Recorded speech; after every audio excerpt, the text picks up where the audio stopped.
You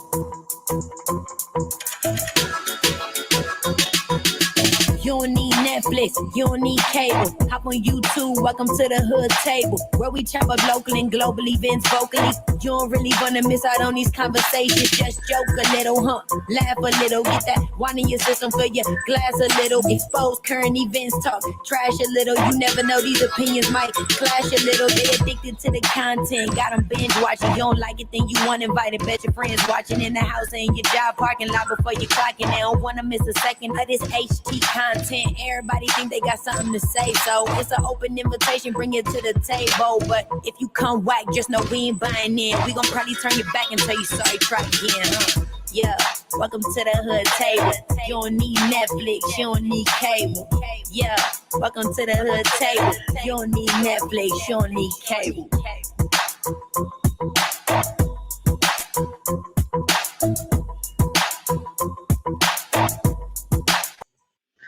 Hey, what's up, everybody? Welcome back, hoodies. Welcome back to the Hood Table one more again. Please make sure you do me a solid and like and share the video. Subscribe to the channel if you are not already subscribed. Y'all, we about to get into it. We is now on season 4, episode 6 of The Shy. And if y'all don't know about that Shy, it comes on Showtime. It's on its 4th season. I have been really enjoying this show since the very beginning of season 1. So yes, we are going to be reviewing season 4, episode 6 of The Shy tonight. And the name of the show was titled Candyman. Candyman, and it has nothing to do with that movie called The Candyman, which will be coming out this fall, maybe in a month or two. The new Candyman movie is going to be coming out, and I'm looking forward to that because y'all know I love me some scary thriller movies, and I done seen every Candyman thus far, so I won't be missing that one.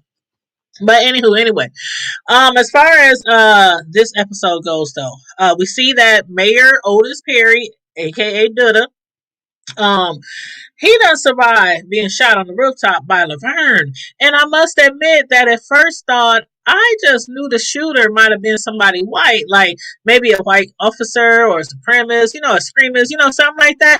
Especially after Duda vowed to defund the police department. But while lying there in a pool of blood, Laverne, seeking some type of closure and revenge for the murder of her son, Brandon told his ass he doesn't get to be a hero, since he ruined her life and whatnot. Then after saying that, she just walked away into the night, like walked off without anybody ever noticing that she was even there. But did y'all see that coming? Like, that Brandon's mother, Laverne, would be the one to put a bullet in Duda. I mean, who would have thought? Like, I don't even recall. Like, okay, first of all, I didn't know that she was responsible for his death, for Brandon's death. I don't even recall. I don't remember hearing it mentioned, before now. If I missed it, y'all let me know. But besides that, how did Laverne find out? I don't know, y'all. This storyline, to me, it just came out of left field. But I guess, after Brandon's abrupt exit from the show, after or during season 3, they had to build on to his departure, for some reason. And for those who might have forgotten or just didn't know, Brandon, whose real name is Jason Mitchell, he was removed from the show during season 3 because of allegations of inappropriate behavior with his female colleagues. That's what they saying. I don't know. That's what they saying. That's what's been in the blog since last season. So Brandon, or Jason, feel free to holler at your girl. Feel free to holler at me for an interview if you want to get something off your chest. If there's anything you need to say with your chest, maybe give us some type of explanation. You know what I'm saying? But for real, I do hope that whatever he did, if it's true and that he was doing something wrong or saying something wrong to his female colleagues, I hope that he owned up to it. I hope that he regrets it, that he's apologetic for it. And if he is, I hope that he can still find, some type of success in the entertainment business, because everybody deserves a second chance. Now, when it comes to 3rd, 4th, 5th, 6th, 7th, 8th, you might want to just, yeah. But anyway, hopefully he's not like a habitual whatever he did. I hope that's not the choice. I mean, I hope that's not the case. And that's even if he still wants to be an actor. Like, look at all the Harveys, the Cosbys. I mean, come on now, y'all young actors. Y'all see these old heads get caught up, even though Cosby just got released. Even though he just got released, his old ass did do 3 years in prison. So, don't nobody want to land up in jail for no. Anywho, this Me Too movement is not playing with y'all asses anymore. So be careful, okay? Okay. Now, back to the show. While we know that Tracy was the one that was supposed to meet Duda up, up there on the rooftop, his wife Rosalind was the one who actually found him lying there with a gunshot wound. However, the way she was screaming and wailing, Candy Girl, I'm gonna have to give you an award for that one.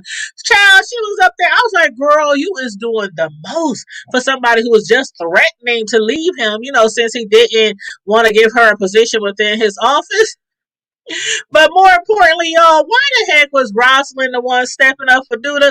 Like, shouldn't it have been somebody like I don't know, a vice mayor? Do they have vice mayors? Like a councilman or an alderman, or hell, a pastor, a preacher, somebody like that. I mean, come on now, is that how it works? Do the wife just step in? I don't know. But he wasn't willing to give her a position before. She just gonna make her position. Rosalind stepped in that position so fast as if she was appointed as vice president or somebody, in the office. But anywho, y'all let me know what y'all think about that. Now, moving on to oh boy, Jake. Jake just snatched up his homeboy Kevin's girlfriend, Gemma, away from him, right? And you know what? That seems to happen a lot. We as grown folks, we know that seems to happen a lot, with kids their age. You win some, you lose some, but ain't that messed up how Gemma and Jake was just walking around hand in hand, flirting, kissing, everything with Kevin like right there in their presence, like he ain't even there. Neither one of them had the nerves, or they didn't have the thought, they didn't think enough of him, I should say, of their friendship with him to let him know that they had started having feelings for each other. They was feeling each other, okay? Kevin was so pissed. He didn't know what to do. He young, he in love. He didn't understand why his girlfriend wasn't returning his calls or why she wasn't giving him the type of day. So yeah, he was pissed when he found out it was because his boy Kevin done slid on in, right? So after trying to approach after Kevin tried to approach Jake, try to get something out of him, like, why, dude? What's up? What's going on? He wasn't trying to talk to him, so that's why he ended up trying to beat the white meat off of him in class, which ended up with Kevin accidentally punching their teacher in the nose as well. Man, he had to know what's coming. Jake, you had to know what's coming. You and Jim are throwing y'all relationship all up in his face without any remorse. Y'all knew it was coming. But as far as the teacher, he didn't mean to do that. That was an accident. It was an accident. But that elite prep school, they was like, you're out of here. No more chances and mercy for you, buddy. Man, y'all know, okay, these preppy schools, they ain't playing. They ain't taking too much of us. You know what I mean? They ain't taking too much of us acting a fool up in there. And yes, I said us, which is exactly why Kevin was so quick to say, had he had been a white person, had it had been a white student, mm, who knows? But we know. Anywho, Kevin, he just needs to take responsibility for his actions. Try to pull himself back together because there's other hoes out there, Kevin. It's other nice girls out there for you, son. Yeah, yeah. But like his stepmom Dre has said, he ain't got time to just be a kid. He's like, can I just be a kid? No, you ain't got time to just be a kid. And that's real talk. I really like that they said that, they put that in the lines in the script, because that's real talk. When you're living in the hood, you have to always be looking towards your future instead of just kidding around with your life. So she was giving him some real, she was spilling him some real knowledge right there. Will he listen? I don't know. But what I didn't see coming was Papa and his girl Maisha ever breaking up. I just knew that their relationship out of everyone's would always stand the test of time. But nope. Papa, he had to get all in his feelings, his emotions got all mixed up, full of jealousy. He was jealous of his girl, shining like a star. And I always say, no matter the age, don't mix business with pleasure. Because everybody, whether you're a child, a teenager, or a grown up, everybody isn't mature enough to share a limelight with somebody, to share the spotlight. But for Papa, don't let that knock you down. Don't let that keep you down, Papa. For Papa, I can see him becoming, very successful as a podcaster or a talk show host. Papa, he's very he's really intellectual, and I feel he's on the right track. He's moving the right direction when it comes to his show. So hopefully, he'll also, fully be able to see the error in his ways and get his woman back, get his woman back, as well as, have a great platform. And that's even though right now there's no hope for Jake and Kevin. Even though he couldn't get Jake and Kevin, back talking again, get their friendship back on track. They click.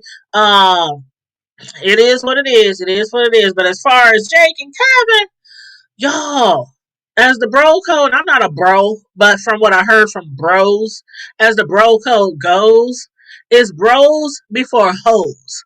Your boys will always be there, but girlfriends, side chicks, wives, etc., should never get in between your bromance. At least that's what I heard. Now, as far as Tiff and Dom, as far as Tiff and Dom, I didn't expect for those two ladies to still be so cool with each other. That is after, Tiff found out that Emmett had slept with Dom. And when that white lady walked into Emmett's establishment, I actually thought it might have been a setup. Did anybody else think that? I thought it might have been a setup. Like, I don't know. I mean, for one thing, that is a restaurant. So out of all places, why are they having a meeting in the kitchen of a food restaurant discussing the expansion of their weed business? And that's regardless if it's edible or not. But despite that, Dom, she finally seems to be getting through to Tiff as far as making sure that they are being paid what their services are really worth. Because if it's up to Tiff, if she could make decisions by herself, she will settle for any kind of money and maybe a name brand purse on the side and some new Jordans. Okay? Some new J's, a purse, a little change. Tiff is a little, she about her money, but she she's not as business savvy as she really thinks she is. So that's where Dom comes in. So I'm glad that Dom be keeping her on track, keeping her on track. So hopefully they will have a very successful edible business together in their expansion. Now, to Keisha and her baby. I had a feeling that Keisha was going to change her mind about her baby. I just knew it. But I expected her to change her mind, before she gave the baby away.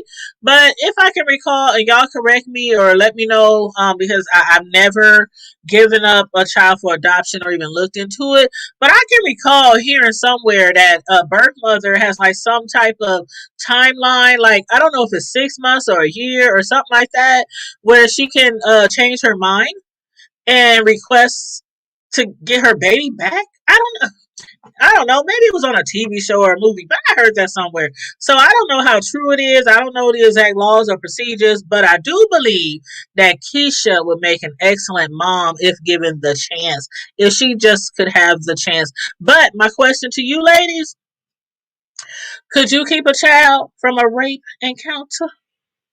Hell, could you even carry a baby full term if the baby was a result of a rape?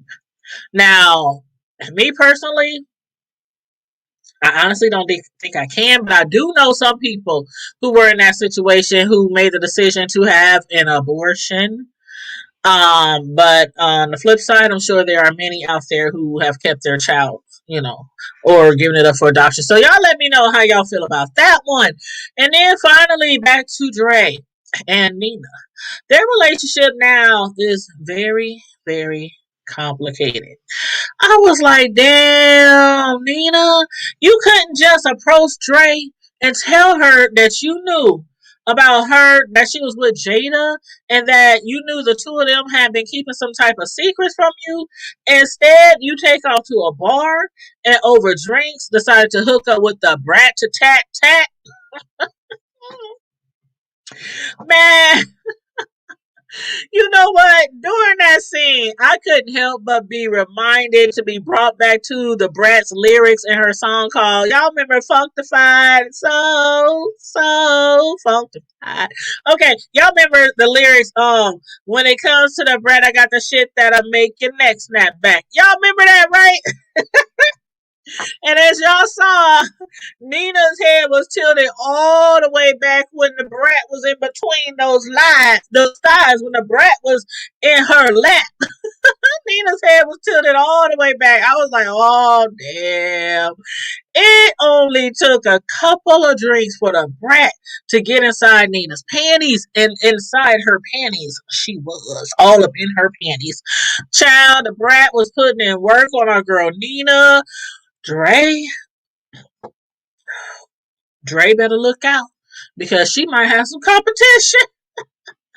But seriously, y'all, where do you think this will lead their relationship to? Now that Nina knows the truth. The truth that while Nina was over there getting busy with the brat to tat tat and blowing out her back, Dre was over there comforting their friend Jada, who's trying hard to fight that damn disease called cancer.